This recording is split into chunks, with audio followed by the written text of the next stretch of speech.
Security and ethics. Why do you need to keep your data safe? It might be personal data like your passport copy and user copy. It can be bank account details, just bank account number and passwords. It can be your confidential emails for work.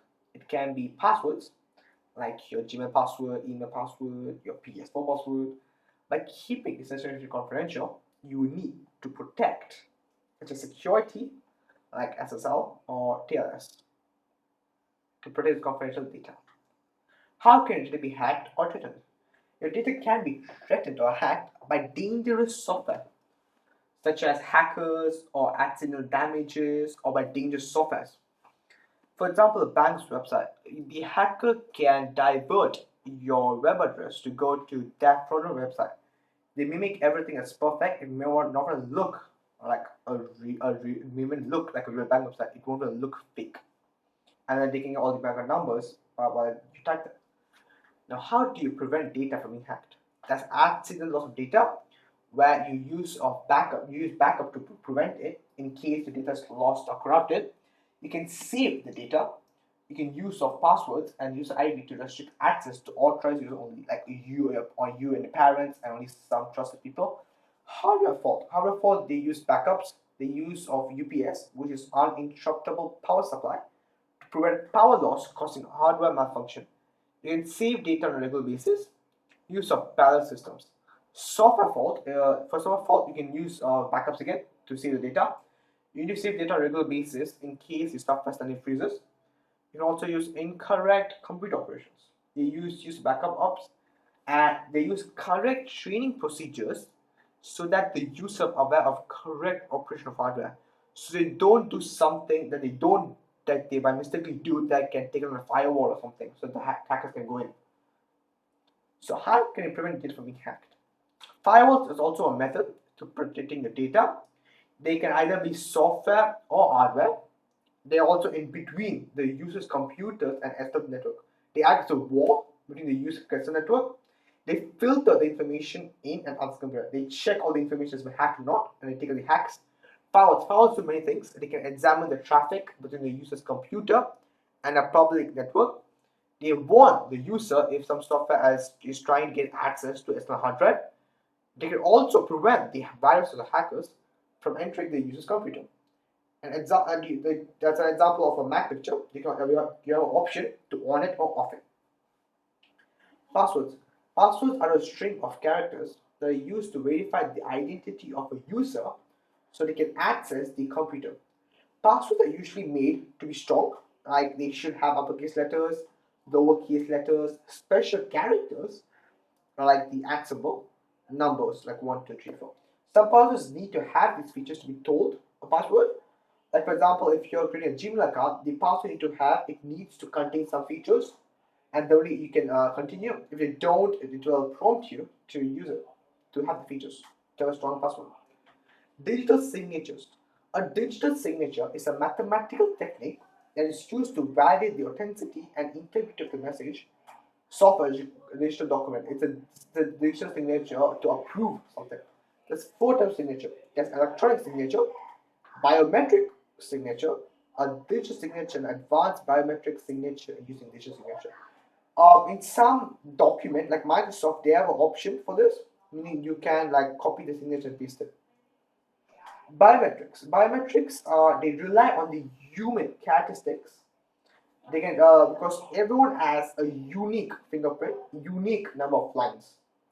Examples of biometrics can include fingerprint scan, retina scan, face recognition, and voice scan. Retina scan is usually eye scans. Fingerprint scans. How does fingerprint scans work? First, the user places the finger on the scanner. Then the scanner takes a couple of images of the finger, the lines and stuff, and then these images of fingerprints are compared against previously, meaning the data you saved before on the database. If the comparison is right, then the access for you to access the computer or the software is allowed. Proxy servers. Proxy servers act as an intermediary between the user and the web server, meaning it acts as a firewall. Proxy servers do a number of things. They can allow the internet traffic to be filtered, like a firewall. They can block access to websites necessary, meaning the website has been hacked before or it's untrustable. They can also use a feature called cache to speed up the access to information from a website, meaning you already visited the website before, meaning that's not have to be checked again and again. They keep the user IP address secret, and they can also act as another firewall. Security protocol.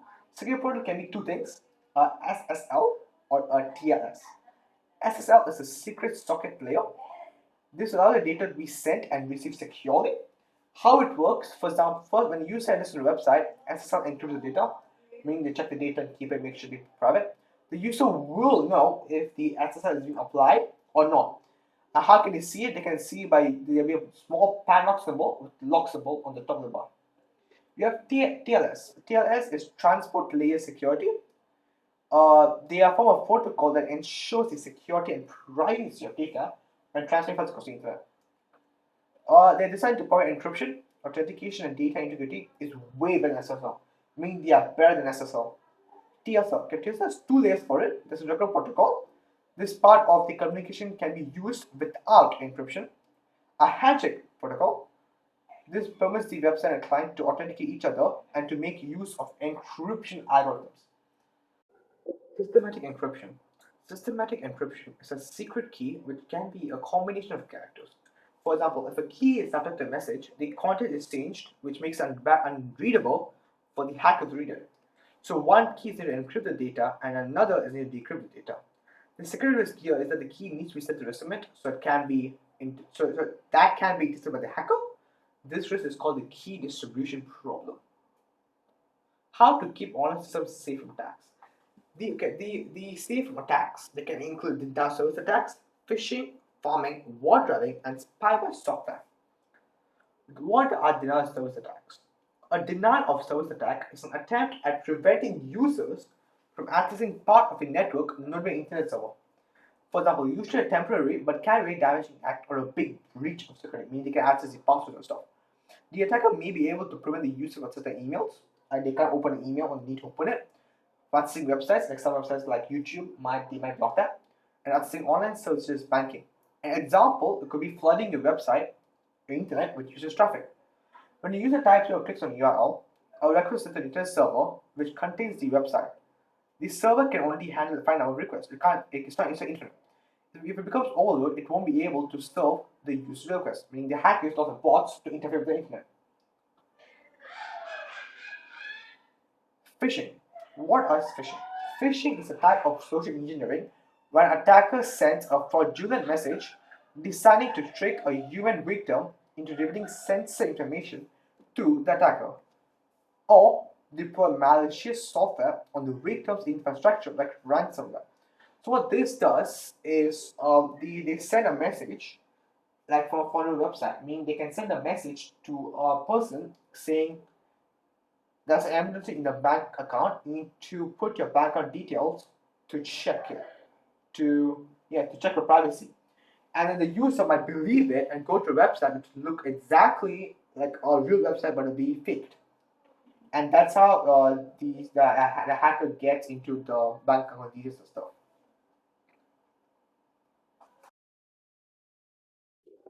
Farming. Farming is the practice of directing internet users to a bogus website, meaning a fake website, that mimics the appearance of the real one in order to obtain personal information such as bank passwords and bank account number. In the image, as you can see, as a hacker, the hacker hacks into the computer and diverts the server to go into a different website to in that the original one. The different will have the exact same thing. There'll be nothing different. The only thing that'll be different is the form of security. There won't be any security in it, like there won't be any form of protection, like SSL or TLS. So this proves that there's no security applied to it, meaning the hacker can then take the bank details by fooling the user into thinking it's a real website. War driving. War driving is the act of searching for Wi-Fi or wireless networks in homes, in offices, in Starbucks, usually from a moving vehicle. They usually use a laptop or a phone because they're very portable and it's very portable. It's easy to like travel around. Okay, this can happen they can steal the wireless Wi-Fi by the allocation of downloading large files. The time the stake is a long time, so it gives time for the hacker to hack into Wi-Fi. Okay, they can also hack into the wireless network and steal the user's passwords and other personal details. Yeah, so these personal details can include bank account details, your password for your mail bank, your email password, Gmail, all those confidential passwords you have saved in your phone or your laptop. Spyware software. Spyware is designed as dangerous software that is designed to enter a computer device to gather data, private and confidential matter, and forward it to a third party without your consent, meaning they don't have your permission to share it, but they're sharing it illegally. So it can also be referred to as a real software, meaning some companies do it legally, but they only do it to monitor your data for commercial purposes like advertising, meaning they can't steal anything. If you do, it's illegal. An example can include a hardware software program that records the user's keystrokes on online advertisements and reports them to research or ad firm so that they can advertise that product specifically to you. Okay, some real life scenarios. What is online banking? How does it work? Okay, first, when you access your website, a SL or a TSL will be applied to your website to protect your bank account details, such as the password. After the security protocols are applied, the user can check if it is applied by seeing the padlock. If the padlock is open or isn't there, then the bank website is fake, meaning it's fraudulent. After checking the padlock sign, the user enters the bank details. These is when you check the bank and then they'll be approved. After it's approved, then the user can do anything they want for while they open bank account, like deposit or withdraw money from the bank. Computer ethics. Computer ethics is a set of principles that are set out to regulate the use of computers. Three factors that must be considered are intellectual property rights. This covers the copying of software without the permission of the owner. Privacy issues. Privacy issues it covers the hacking or illegal access to another person's personal data, like bank account details. Effects of current society. This covers factors such as job losses, social impact, and so on. So the usage of the internet has led to an increase in plagiarism. Plagiarism is when a person takes another person's idea and claims that they did it, like they actually did it. Copyright issues is the use of production of copyrighted and protected material without the permission of the copyright holder, meaning he holds the copyright holder form. There are three parts to a software. There's a free software, a freeware, and a shareware. A free software means that the user has the freedom to run, copy, distribute, study, change, and software. They can do everything. So this is a matter of liberty, not the price. So a user is allowed to run the software for any legal purpose they wish. They can study the source code and modify it if necessary to meet their needs.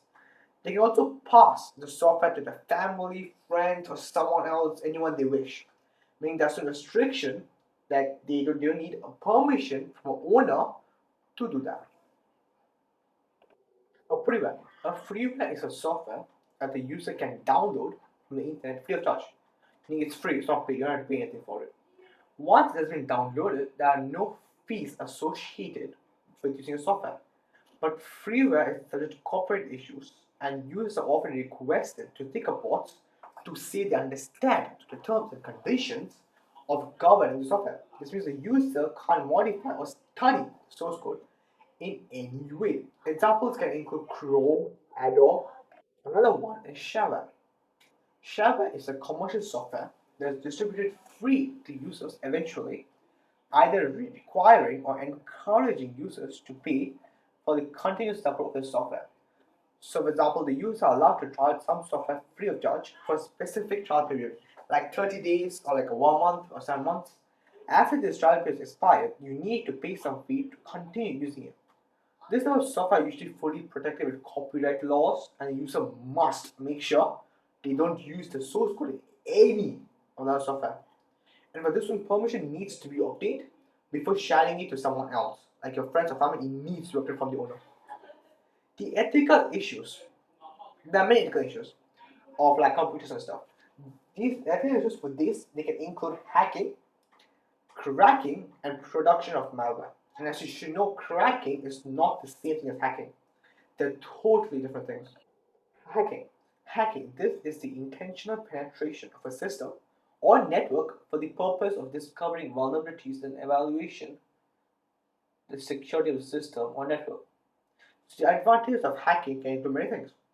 They can recover lost information like passwords. They can also to perform penetration testing to strengthen the company security. The disadvantages can include lawsuits due to the disclosure of personal or private confidential information. The disadvantage this disadvantage is for hackers. Real not normal hackers, bad hackers, like who wants to steal data. This can include them. Not for normally not for good hackers.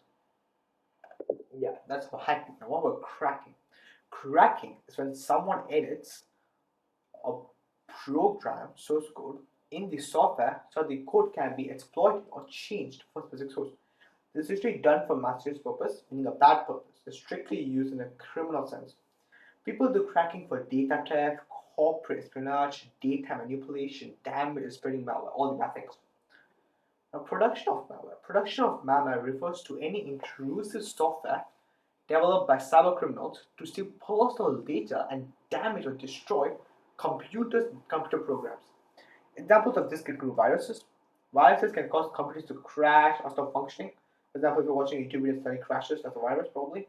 It can also delete files and cut out files or data. How do you prevent this? You can prevent this by installing active software like AWS Security. Don't use software on resources, like someone actually need resources, don't use it. And be very careful when you're opening emails or attachments that you don't know where it came from.